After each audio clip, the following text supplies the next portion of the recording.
ಇನ್ನು doctor, gastric ಇರಬಹುದು, ಹಾಗೆ IBS ಇರಬಹುದು.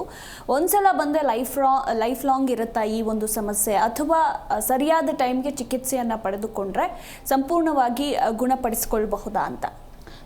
ಗ್ಯಾಸ್ಟ್ರಿಕ್ ಆ್ಯಂಡ್ IBS ಅಂತ ಬಂದಾಗ ಇವು ಎರಡು ಲೈಫ್ ಸ್ಟೈಲ್ ಡಿಸಾರ್ಡರ್ಸ್, ಅಂದರೆ ನಿಮ್ಮ ಲೈಫ್ ಸ್ಟೈಲ್ ಮೇಲೆ ಡಿಪೆಂಡ್ ಆಗುತ್ತೆ. ಆ್ಯಂಡ್ ಸ್ಟಾರ್ಟಿಂಗ್ ಸ್ಟೇಜಲ್ಲಿ ನೀವು ಟ್ರೀಟ್ಮೆಂಟ್ ಸ್ಟಾರ್ಟ್ ಮಾಡಿದರೆ ಖಂಡಿತವಾಗ್ಲೂ ಇದು ಪರ್ಮನೆಂಟಾಗಿ ಗುಣವಾಗ್ಬೋದು. ಬಟ್ ನೀವು ಎಷ್ಟೇ ಟ್ರೀಟ್ಮೆಂಟ್ ತೊಗೊಂಡ್ರೂ ಕೂಡ ನಿಮ್ಮ ಲೈಫ್ ಸ್ಟೈಲಲ್ಲಿ ಏನೇನು ಚೇಂಜಸ್ ಮಾಡಬೇಕು, ಲೈಕ್ ಈಗ ಸ್ಪೈಸಿ ಫುಡ್ ಜಾಸ್ತಿ ತೊಗೋತಾ ಇದ್ದಾರೆ, ಲೈಕ್ ಅನ್ಟೈಮ್ಲಿ ಫುಡ್ ಇಂಟೇಕ್, ಅದು ಡ್ಯೂ ಟು ಪ್ರೊಫೆಷನ್ ಇರ್ಬೋದು ಅವ್ರ ಬೇರೆ ಕಾರಣದಿಂದ ಇರ್ಬೋದು, ಟೈಮ್ ಟು ಟೈಮ್ ಊಟ ಮಾಡ್ತಾ ಇಲ್ಲ ಅಂತಂದಾಗ you have to set a permanent time table, like ಈ ಟೈಮ್ಗೆ ಕರೆಕ್ಟಾಗಿ ಊಟ ಮಾಡಬೇಕು.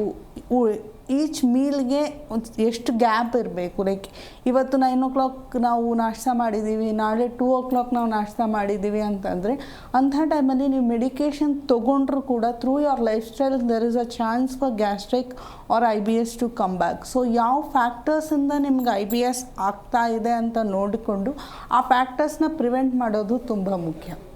ಎಸ್, ಇನ್ನು ಈ ಎರಡೂ ಸಮಸ್ಯೆಗಳಿಗೂ ಮೇನ್ ರೀಸನ್ ಅಂದರೆ ಸರಿಯಾದ ಸಮಯಕ್ಕೆ ನಾವು ಊಟ ತಿಂಡಿ ಸೇವನೆ ಮಾಡದೇ ಇರೋದು. ಹಾಗಿದ್ರೆ ಈಗ ದಿನದಲ್ಲಿ ನಮ್ಮ ತಿಂಡಿ ಇರಬಹುದು, ಊಟ ಇರಬಹುದು, ರಾತ್ರಿಯ ಊಟ ಇರಬಹುದು, ಇದು ಯಾವ ಟೈಮ್ಗಿದ್ರೆ ಉತ್ತಮ ಅನ್ನೋ ಪ್ರಶ್ನೆಗೆ ನಿಮ್ಮ ಆನ್ಸರ್ ಏನಾಗಿರುತ್ತೆ?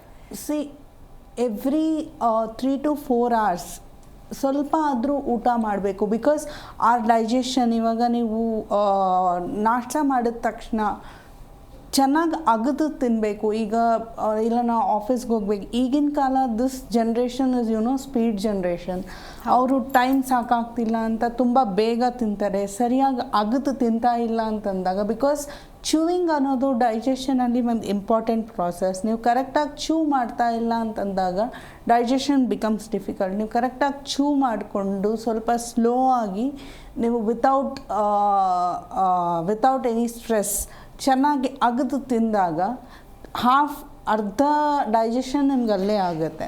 ಸೊ ಅದನ್ನು ನೀವು ಮಾಡದೆ ತುಂಬ ಜಾಸ್ತಿ ಸ್ಪೈಸಿ ಫುಡ್ ಅವ್ರು ತುಂಬ aerated drinks or whatever ಇದೆಲ್ಲ ತಗೊಳ್ಳುವಾಗ ಸೊ ಗ್ಯಾಸ್ಟ್ರಿಕ್ ಅನ್ನೋದು ಬರೋದಕ್ಕೆ ಸಾಧ್ಯ. ಸೊ ನೀವು ಕೇಳಿದ ಪ್ರಶ್ನೆಗೆ ಎಷ್ಟು ಗ್ಯಾಪ್ ಇರ್ಬೋದು ಅಂತಂದರೆ ಎವ್ರಿ 3 to 4 hours.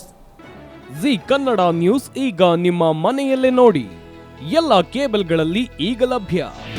ನಿಮ್ಮ ನೆಚ್ಚಿನ ಜಿ ಕನ್ನಡ ನ್ಯೂಸ್ ಈಗ ಸನ್ ಡೈರೆಕ್ಟ್ ನಲ್ಲಿ number 292, Tata play number 1664, Jio TV number 1334, NXT digital number 30, in cable number 30, city networks 51, U digital number 162, GTPL number 17, Rockline telecommunications number 42, Shri Basaveshwara cable number 168, rural cable network 60, Vinayaka digital 57, Abhishek cable 821, city channel 53, Siddeshwara cable network 57, V4 digital Infotech 628, Surya digital networks 53, Gajanan digital number 836, Malnad Infotech Private Limited number